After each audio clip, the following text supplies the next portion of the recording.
Hey guys, a few questions regarding the use of nested loops. Now, the topic of nested loops can be a little tricky. The sequence of how they run and in what order will numbers appear and so on, and what happens when you keep placing loops inside of loops. So what I want to do is I want to really quickly create a program. In this, I'm going to be using some nested for loops, some counted loops. I'll explain a little bit about what's happening behind the scenes, and hopefully this will help a little bit. So first thing that I need right off is I'm going to be printing this out using the cout object, I know I'll be using that. So I'm going to go ahead and include IOStream. That's a library I'm going to need. Next, I'm going to include using namespace, std, and then I'm going to go ahead and make my main function. And my main function is absolutely required for any C++ program that we're going to be writing in this class. So int main, and then at the end. Now, just as a heads up, on the professional level, return 0. This is actually automatically added if you ever forget to do this. However, though, you don't want to forget to type this line out, return 0. What this is basically doing is it's saying return a code, which is an integer 0. And in computer science, everything we do is in zeros and ones at the end of the day. It's binary, okay? It's machine level language, and so basically what we're doing is we're sending a true false at the end of this function here, saying whether it ran successfully or if it didn't. That's more simplified down than it is, but that's essentially what's happening at the end is we're saying that if we've reached this line, everything is quit at that point, and we're going to go ahead and say that everything successfully ran and it's finished with. But enough on that tangent. We're not actually talking about that. What we're going to be talking about now is a nested loop. So really quick, we'll recap on the forcap, or the forcap. We're going to recapitulate. How about that? We'll bring out the formal definition for a recap. Recapitulate here the for loop, and there's three main components in the for loop. There is the variable declaration. Now this must be an integer. Okay, so int, and then usually we start off with I. Why I? I stands for iterator. So what we're doing is we're progressing a loop towards a series of bounds. What does that mean? It means we're going to do a repetitious thing over and over and over and over and over again until we hit the limit, the number limit. What is that number limit? You decide. It's all up to you. So we're going to say int I equals 0, just short for iterator. It's temporary. This variable, when we create this, anytime that we say int, double, float, whatever, we are creating a variable that's going to live in memory, and it's going to be used throughout the source file. Now, anytime that we create a variable inside of a for loop, it's going to only have the scope, meaning it's going to live and die only in the scope and confines of this loop that we're about ready to create. But enough about that. Let's go ahead and keep moving on. 3 parts. First, you create a temporary iterator variable. Then what you do is you give it a test case. I is less than this, and we're using relational operators here, anything that can be compared with something else. I is less than something. And what is something? Well, probably need to set up a series of bounds. So what I'm going to do is I'm going to have int bounds, and I'm going to initialize bounds to, I'm going to say 60. You'll see where I'm going with this in a second. So we have int I equals 0, I is less than bounds. So we're saying count all the way to bounds. And then we're going to say I plus plus, and the 3 parts of the for loop is done. The variable creation, the iterator creation here, that's done there. That's part 1. Part 2 is the test condition. Why are we running this loop? What is the test condition that dictates when we start running and stop running the loop? And then finally, what do we do after we've gone through the code body once and we come back to it? Do we add something to it? What's the iteration condition? And so basically this is just saying I++, which simply means add 1 to I. Whatever I was at the previous loop, now add 1 to it. So at the end of this code body here, we're basically going to loop back, check the condition again, and then add 1 to whatever the value was. So we start at 0, end at 60 here. Okay, so now that we have that out of the way, we have a for loop, we're ready to go. Let's go ahead and just print out a cout statement here. Actually, I'm just going to print out the number here, I, and I'm going to write an end line here. There's two ways to make new lines here in C++. There is the way of actually using, let me show you real quick, an escape sequence.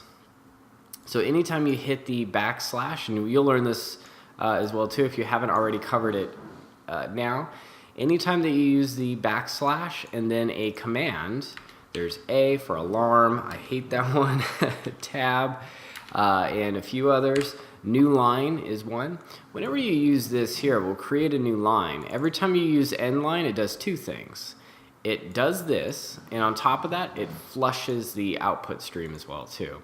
It's usually not recommended past this class. Once you get a little bit more professional, you'll cut down on the use of end line just because you're doing very, very repetitious functions over and over and over and over again that really don't need to be done and technically does decrease the efficiency of the program by using more resources. But again, enough about that. We're going to use endline here just for safety's sake and simplicity's sake. Now I'm going to go ahead and I'm going to run this program. I'm going to clean up some of my empty spacing here. Nice, well-formatted code is always appreciated by everyone. Let's go ahead and start without debugging. All right, so here's what we notice. I have my dialog box up here, and we see 1, 2, 3, 4, 5, 6, 7, 8, 9, all the way down to 59. Now this is counted 60 portions here, okay, so 60. So that worked. That worked. I want to put a for loop inside of this here. And kind of what I'm simulating here is it's kind of like a clock. And that's what I want to use as an analogy real quick for the for loop. So int j here, we're going to create a new loop inside of, now see this loop here, the code body of this loop? Anything inside of this body will be part of the loop, meaning every time this spins around here and keeps going through this structure until it gets closer to the bounds, everything inside of this body will run in the loop. So if you put another loop inside of a loop, once this loop is entered, then this loop is hit, it will loop inside and then come out to the main loop, come back in, loop inside, come back out, loop inside, come back out. And so it's going to be this repetitious structure where two loops are calling each other around. Okay, so I'm going to go ahead and put a nested for loop in, and you'll notice that I've just automatically have placed this I inside of the inner loop. Now I'm doing this intentionally here because I want this statement to print out every single time that this inner loop is ran. And this loop will run for every time. I'm going to set these bounds right now. J is equal to 0. We've created a new variable. J is going to be less than bounds, and J plus plus. All right, cool. So now with that in mind, I'm going to go ahead and have I here, and then I'm going to go ahead and print out a little space here. I'm going to put a colon there. Let's see kind of what I'm going to be doing here. All right, so now with that out of the way, bounds, J, here we go. Every single time that this inner loop runs here, it will spin around, and run to the bounds, which is going to be, what, 60 times. Now, keep this in mind here, that this outer loop here, for every one time that this outer loop runs, this will run 60 times. So on 0, this will spin 60 times. All right, so here's what I'm going to do. I'm going to go ahead and I'm going to run this snippet of code here. You see that this ran 60 times per outer iteration. Now, that's a lot. Now, this is kind of what I'm simulating here. Imagine this like a clock. Okay? So on minute 0, the seconds ticked all the way to 60 seconds, and then, here we go, ticks over to 1 minute, starts over. Now, hopefully by this time, you can identify the inner loop running 60 times per second, and the outer loop running only once. So one time that this runs, because it enters in, then what's next in this code body? Oh, it's another loop. It's another loop. So this loop is hit, but it gets stuck in this loop running 60 times, and then once it's done, it comes out, will break, then comes back and has to keep going through all the way until the bounds are hit. So you see this massive wall of numbers here before it finally stopped. And it only will stop when the bounds are hit. When this test condition becomes false, that's when it stops. Okay, so the only time when both of those ended up being false is when it was at 59:59. Okay, so 59 broke out here, and this was at 59. It no longer held true, so it skipped this here, and then went on to line 16 here, return 0. Now, if we went even crazier, I'm going to make another for loop. Int ijk, so k equals 0. Again, the only reason why we're going with ijk is because we always start with I because it stands for iterator. It's just a programmer convention. You can actually call this whatever you want. This is an identifier, so you can call it whatever you want. But it's very typical that whenever you have nested loops, you start with I and then iterate the variable as it goes on. Up to you. It's up to you, though. Alternatively, what we could do is we could rename this instead of I. What we could name it is we could name it hours. We could name this, I'm going to rename it here, minutes. And we could name K seconds. All right, so with that, I'll keep going. Seconds is less than bounds, seconds plus plus. All right, so here's where my analogy is going to fall apart here with the hours, minutes, seconds, is that I'm limiting hours to only to a massive whopping 60 hours, which isn't valid. There's only 24 hours in a day, so we should only set this to 24. So I'm gonna go ahead and just pop in a hard literal 24 just to keep this analogy together here. I'm also gonna do something that should slightly make you irritated. And the reason why I'm doing this is just to show you formatting absolutely matters. So the thing that I'm doing intentionally that should annoy you is that I've omitted my curly braces here, but I've not omitted my curly braces anywhere else in this for loop structure. Now, let me just tell you this. If I was making this code professionally, I personally would omit my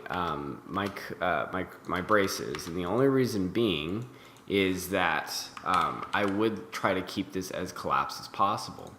Now, that works all the way up until you get to the outer loop here.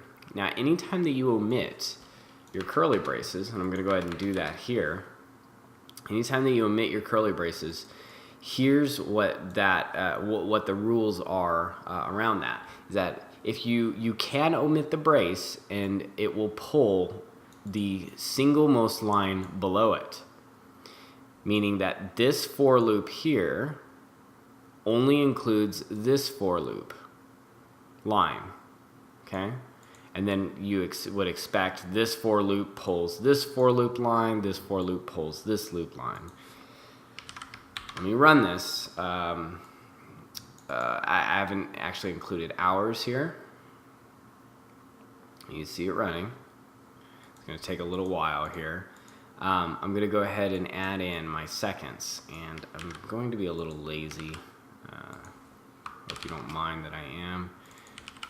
I'm just going to copy and modify some of this here. And you see that this is working.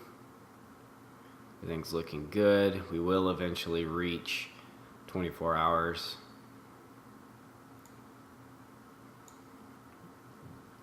But here's back to this now. Now that we have this completely filled out, 23, 59, 59, next would be 24, which should be a new set. Here's why this should get a little annoying, is that by omitting these braces here, you aren't very clear to people that are trying to keep a good handle on scope and trying to figure out what's going on. Basically, what you're doing is you're chaining things that chain other things together by omitting these braces, and it is a little bit to look at. So for somebody that's brand new to code, it's just so much easier to just pop in these curly braces and just say, hey, all of this body here is part of one structure, okay? Now, there's two ways of making these curly braces. You're gonna see these out here. I need to move this one down. You're going to see two types of curly braces out there in formatting. You're going to see the convention where you have them vertically aligned. See, if I click on one of these here, you see it's matching one line up like this. Yeah, you're going to see both of these out here. And they're really easy to spot. They're vertically aligned. Everything looks nice and clean. You can close, that whole structure here. It's very, very nicely aligned. There's another convention here where, and this kind of follows the Strustrup method here, C++, is that you will leave your opening curly brace on the same line. And then the closing brace will stay in the vertical format down below. Now, here's my only ask, is that you follow one style or the other. I don't care which style you use, that's up to you. However, though, I will absolutely poke at you if I see you start off with one formatting and then you change to the other. So you definitely want to keep only one formatting file style at all times. Don't switch around. It's inconsistent and it's definitely not professional. Your company that you work for later, or say if you work with other collaborators, may have a style guide, one over the other. Check with them, see what they want you to use, go along with the style, don't fight the grain. You want to keep code very open, readable, and easy to work on by a group of people, because that's what you'll be doing later on. So that's just kind of, just stepping off of that there. Now, again, we have 3 for loops. You can nest as many loops inside of loops as your heart's desire. Here, we use 3 for loops real quick, just in a very generic example of how you can print out numbers all the way through the loops. You'll notice that we only had one printout line, and we put it on the very innermost loop. And that's so that we can see seconds, minutes, and hours. Now you'll notice that you can only have access to all of these parameters here in the innermost loop. The child always has access to the parent. However, though, the parent does not have access to the child. to prove this here, I'll go ahead and put in a cout statement here to print out seconds. Now, it underlines here and says it's undefined because it has no idea what it is. Now, just to prove that I'm not crazy here, and it's, oh, no. You did something wrong because all you basically did was put it above, and it's not defined until here. Well, let me put it below. It's still in the body of the loop, and it's below here. So it's defined here. Why is it airing out? Again, the child always has access to the parent's structure, but the parent does not have access to the child. I kind of almost attribute it to this. If you have kids, then you will probably notice that they live with you. They do that for a little while. And they live in your house, and they have access to your house, all of the interior portions and stuff like that. They typically get mad, though, when you go into their room. So you kind of don't really have fluent access, or you don't just kind of waltz in there and do your thing. So, I mean, that's a very odd analogy to use, but it's kind of like that relationship here, to where it's like, this is the innermost sanctum here, and there is no way that anything defined inside of here has access outside here, but the child always has access to the parent structure, and so on. So here in the innermost section here, it can reference all three areas of the for loops there. Apologies for the weird analogies. I'm trying to just go out. This is just very fluid. This is just a conversation, not so much of a lecture. Just us talking about some of these assignments that are coming up. So just wanted to drop this on you guys, and hopefully this helps. I'm going to go ahead and post this up to the board and see if it helps you with your assignment. Thanks. Bye.